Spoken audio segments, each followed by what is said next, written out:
So in this video, I want to show how I drafted and fit a custom underwire bra block for myself with the help of Clo3D.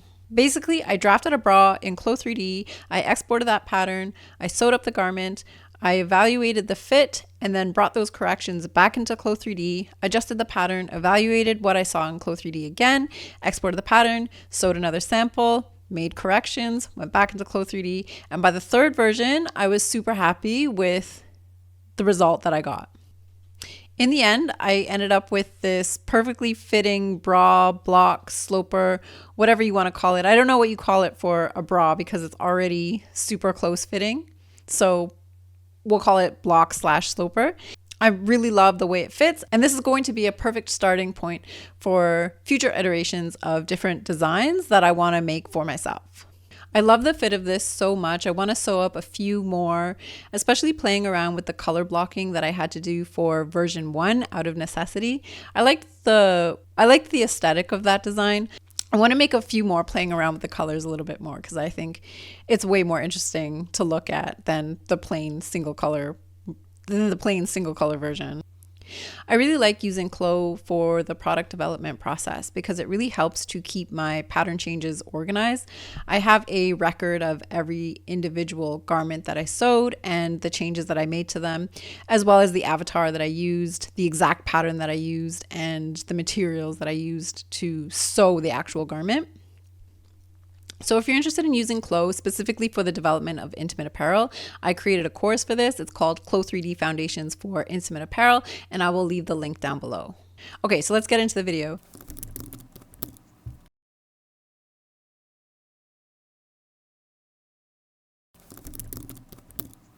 So I started with this book, Pattern Making for Underwear Design by Christina Shin.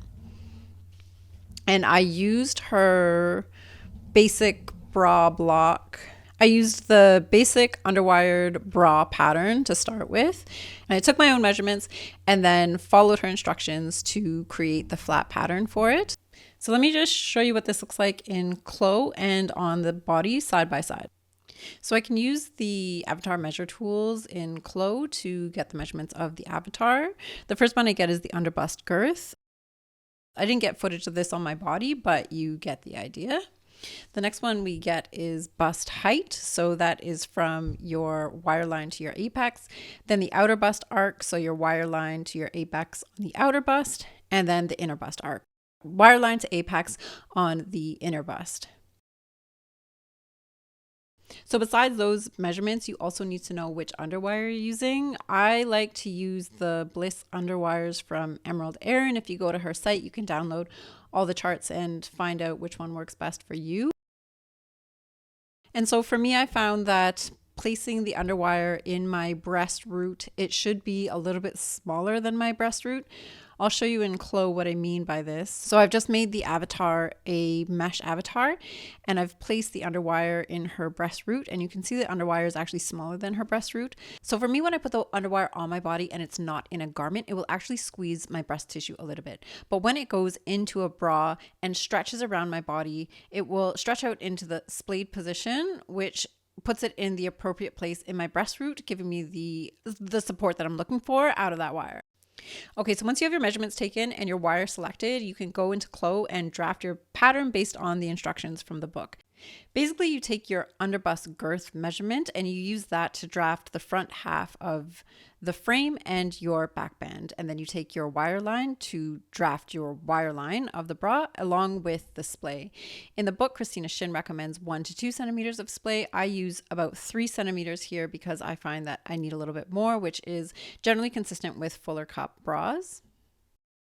So once you have your frame and your back band drafted, you move on to drafting your lower cup. So you use your underbust height plus your inner and outer bust arcs to create this lower cup pattern piece, which ends up looking like this. And then once you have that drafted, you use measurements off of that lower cup pattern piece to draft your upper cup pattern piece. And then you draft in strap position as well as your neckline and your underarm, and you end up with a pattern that looks something like this. And then you just make sure all your pattern pieces true up and they fit into your frame. So my initial pattern ended up looking something like this. So I'll show you what this looks like on the 3D model here, and I'll talk about the fit in a second, but first I'll talk about the materials that I used. So let me just turn off the seam allowances, and we'll talk about the materials a little bit. So I only had a few scraps of Duoplex left in my fabric stash that I wanted to use to test this out.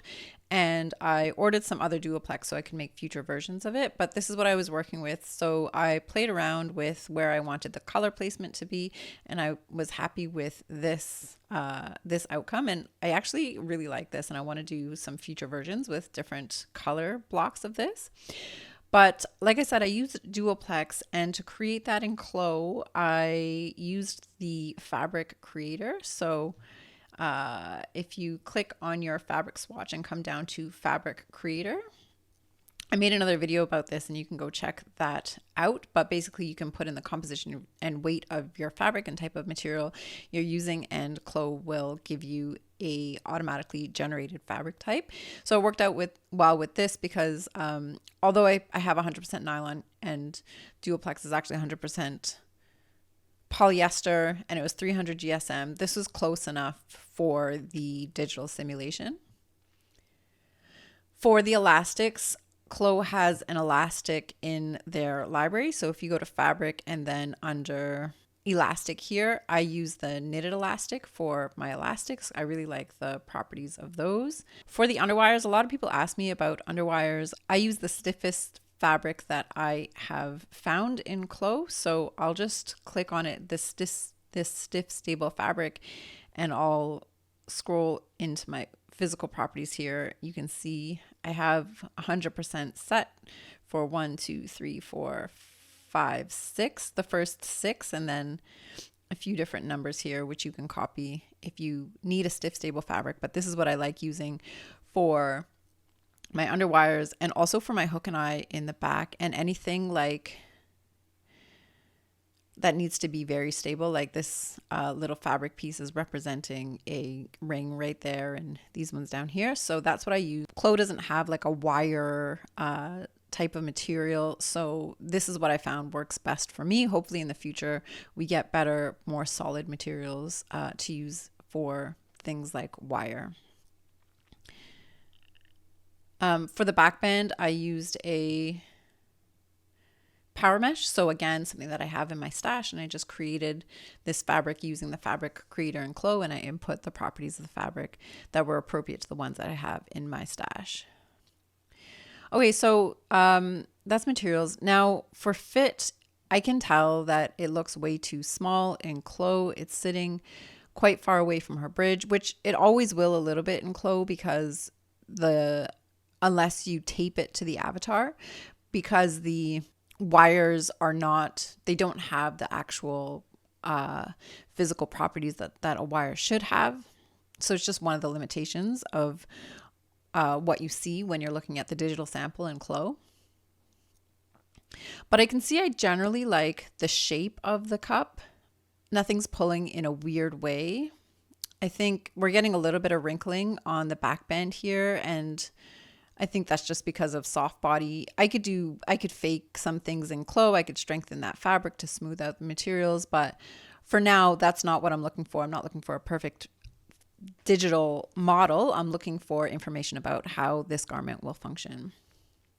A few other things that I really like about using Clo was that, for example, I had this picot elastic, but I didn't want the picot to show on my on the body. I didn't like the look of that. So I just played around with it in Clo and turned the picot inside so that it wouldn't actually be a detail of the garment. So that's just a style detail because I like the cleaner look without the picot, and it just gives you an idea of how the garment will come out. So I knew this looks way too small in Clo, and I could potentially start making adjustments to the pattern at this point, which probably would have gotten me to a better outcome faster. But I really wanted to thoroughly test this whole process. So I wanted to see, when I draft a pattern and I draft it in Clo, is what I'm seeing in Clo representative of what I might see in real life? So I'll bring up the footage of the bra on the body now. Okay, so here is the physical sample of what the bra looked like on my body, and you can see it's clearly too small, just like it's clearly too small in Clo. The difference is I have a soft body, so it's obviously compressing my soft tissue, which Clo does have a soft body feature, but because I modified this avatar, it doesn't seem to work, and I generally haven't had much success with it working in any case. But the point is, between the digital sample and the physical sample, you can see that the digital sample is showing me that the bra does look too small, and in real life that's also reflected. Okay, so at this point I thought it would be fun to invite Sarah from Hugs for Your Jugs onto the channel to analyze the fit and walk through some of the pattern changes with me. Definitely is small. She's a little small. She's a little small. The one thing I will say though is that despite it being very small, the proportions are very good. The proportions haven't gotten out of whack. Yeah. So I'm looking to turn this garment into a full coverage, full support bra. So after explaining my goals to Sarah, we started diving into the pattern changes. Okay. So I think based on all that information, the strap positioning is okay, even a little bit wider, because when you want like something that's higher coverage like that, you want the strap to be a little central so that you have more inner neckline tension. Yeah. So I would move it in a tiny bit and tighten up the neckline. So when the strap force comes down, it goes into the neckline and then you have the cup coming off that. So before getting into the cup shaping, there was a call out Sarah made based on what she saw on the frame that we attacked first before getting into the cups. And like I said, number one issue, your boobs are pushing it out. But then the second thing is that this lower line might be stretching out. One thing that I'm seeing here is an untrimmed seam allowance, possibly in the elastic allowance, because I'm seeing like fabric kind of here. I'm seeing a double layer here and like a single layer here. I really that is a thing that can affect how the fabric stretches in a very annoying way. It just makes it like tight here and loose here. So I would trim your elastic allowance off when you sew. Okay. Or even just do like a 6mm one, and then you won't have to trim anything, and then you can just sew it in. When you get to larger sizes, you need to do more and more of a stretch reduction down here. So if you look at like a core size bra, the band pattern will have maybe 20 degrees of total V shaping between the gore and the wing. But if you get to like like a HJ cut pattern, that can actually increase. And I have taken apart bras that have over 90 degrees of shaping. So that entire bra, you put it out and it's shaped like a rainbow. And that is to compensate for the increased stress that these fabrics are under. And that's not something that anyone talks about that I've come across. Okay, so to make this change on the pattern, I used the fullness line tool and I opened up the front of the frame along the wire line by 2mm and kept the bottom of that frame the same length. So you can see the change of the pattern here. The yellow line is the original pattern, and you can see I've opened it up just slightly while maintaining the length of the bottom band. And for the outer frame, I used the fullness tool again. This time I reduced the width along the bottom band, maintaining the length of the wire line.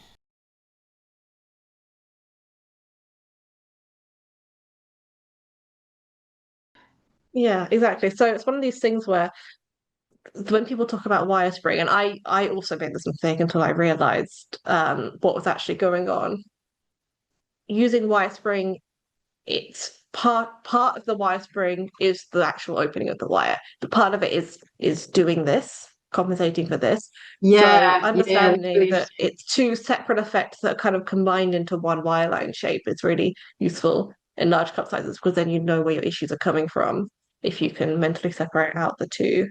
So we're compensating for the lower line stretching out. Okay. So that should stop the wrinkling that you get on the sides. Okay. All right. And it should help hold that lower gore up higher on your body. Because that is currently stretching out, and it kind of, I call it like spluting out. It kind of just goes like this. So when I originally drafted this pattern, I did expect it to have more tilt, so to be more like the way that this pattern looks after these adjustments. But I wasn't sure exactly how I needed to get that shape out of the pattern.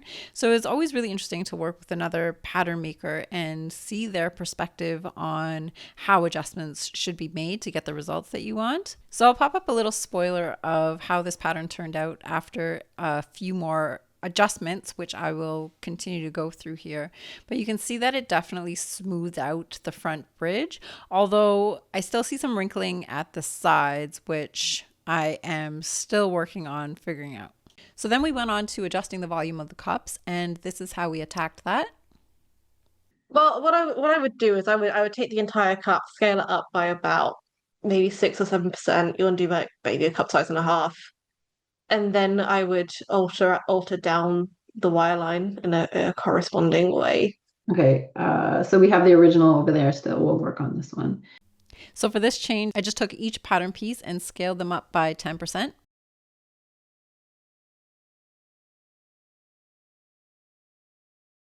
And then I think what's useful, let me just go like this for now, is that you can look at it compared to your old pattern so we can see exactly what we did. Very snazzy. I like that. And that'll be really useful when it comes to correcting the curves after the wire line darts, because then we'll see how much sort of roundness you need towards the apex. So now since we made our cups bigger, we had to reduce the wire line back down to be able to fit the cups into the frame. So we did this by using the fullness point tool and slashing and closing at the wire line so that each cup piece would fit back into where the notches are on the frame.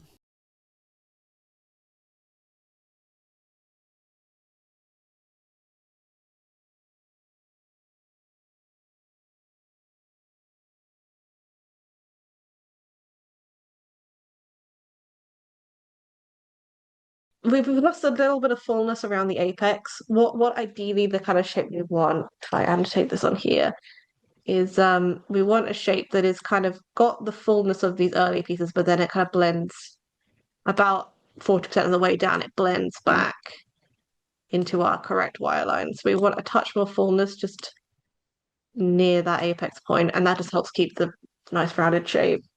So after lining up the new cup pieces with the old cup pieces matched up at the apex, we just adjusted the curves to blend in a little bit more to maintain the original fullness and shaping that we were getting from the first version of this bra.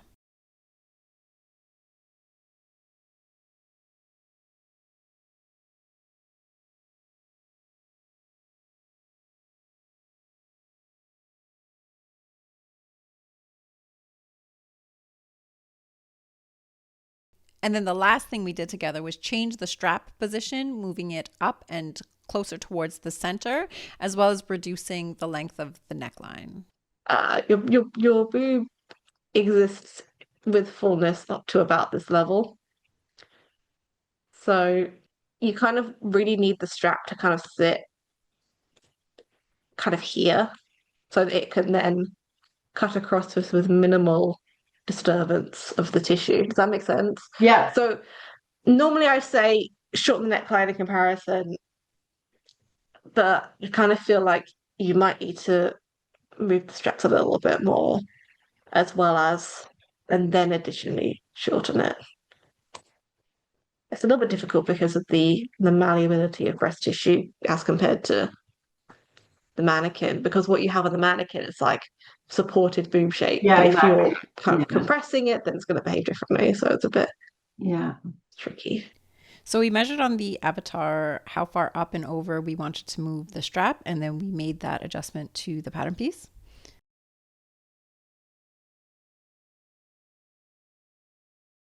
So then it was time to see how the pattern was looking simulated.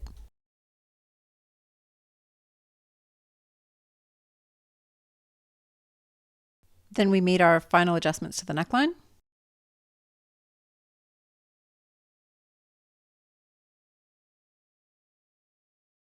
So I dart out in multiple spots from here. So that's my reference point. And then I take a couple of ins, a couple here and a bit. Oh, that's massive. But you see what I mean, that kind of Yeah. thing. So we And then could do the same try. thing at the armpit as well. Okay. So we could try the fullness line tool, and I could do it from there. I think that might be it.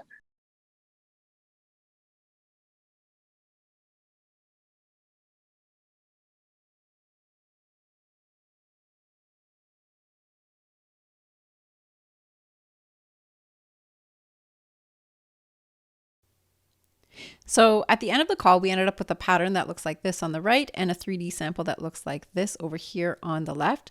We've definitely increased the volume of the cups, and it's looking a lot better on our Clo3D model. So after I got off the call with Sarah and thinking about this pattern some more, I thought we might have decreased the neckline and armhole by too much. So I went back into the pattern and tweaked it a little bit more before sewing it up. So I basically reversed what we did, and I went in and I lengthened the neckline. So here I am just bringing in the pattern that Sarah and I worked on compared to the pattern that I ended up sewing, just so you can see the differences.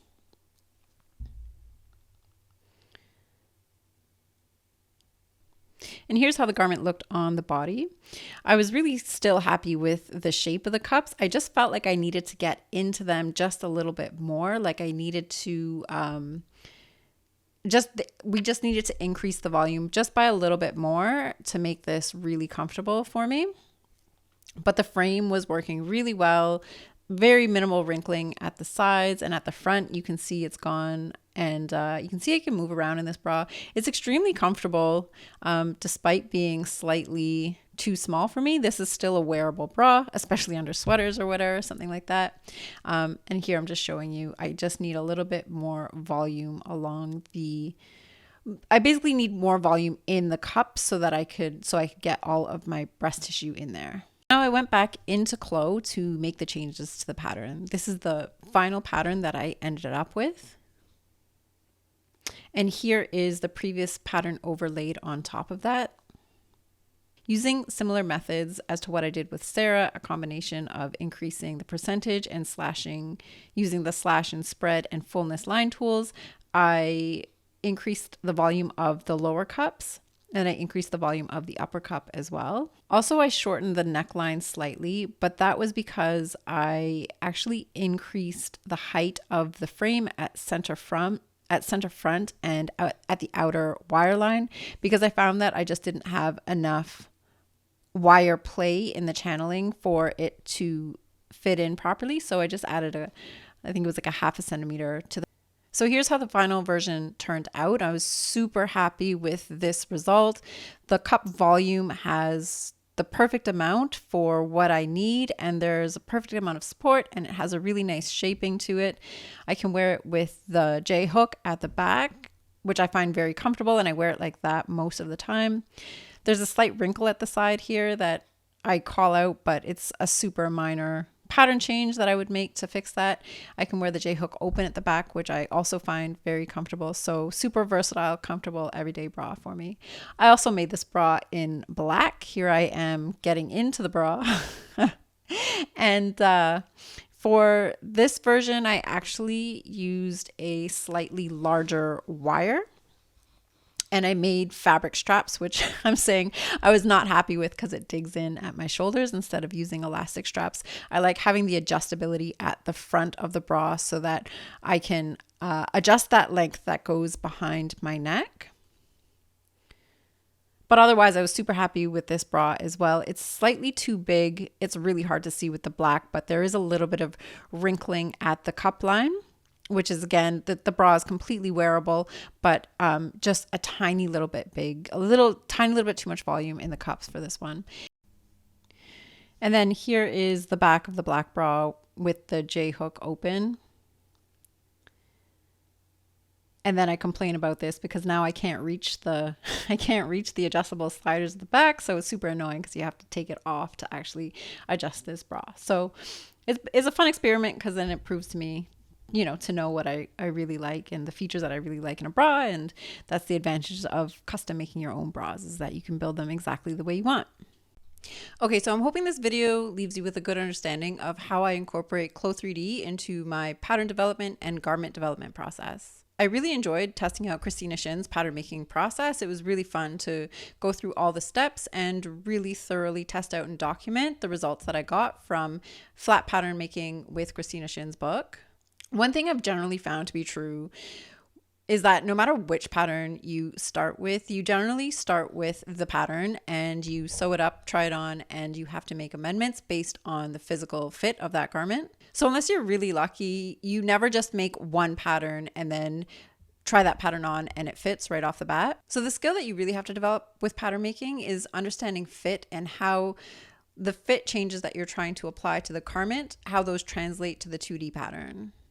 This is where I find Clo3D to be particularly useful. So for example, I really enjoy collaborating with other pattern makers to see how they would make changes based on what they're seeing. So thank you, Sarah, for coming on the channel and showing up and giving me your expert advice. And then what I also really love about Clo3D is that you're able to test out different pattern changes and at least get an idea of what the result will be before actually having to sew up the physical garment. Even when the 3D simulation isn't perfect, when you're working with the accurate pattern and as accurate materials as you possibly can in an accurate avatar, it at least helps you to determine whether you're going in the right direction with the pattern changes that you're making. And it allows you to try out various different pattern changes to see which one looks like it will be the most effective for the actual desired physical change that you want to see in the garment. So I know I definitely don't have all the answers, and there's always various different ways that you can modify a pattern to get to the results that you want to. But my goal with this channel and with this video in particular is to share and document my experience so that I can grow and learn from my own process. And if it inspires you or it helps you to learn and grow from your process or my process, then that's a bonus. The one thing that I found to be true is that the more that I learn and grow in my pattern making and fitting garment development journey, the more that I realize that it's a lifelong process and I'm here for it. So thanks for being here with me today. Thanks for watching. I hope you learned something. I hope you found value in this video, and I'll catch you next time. Bye.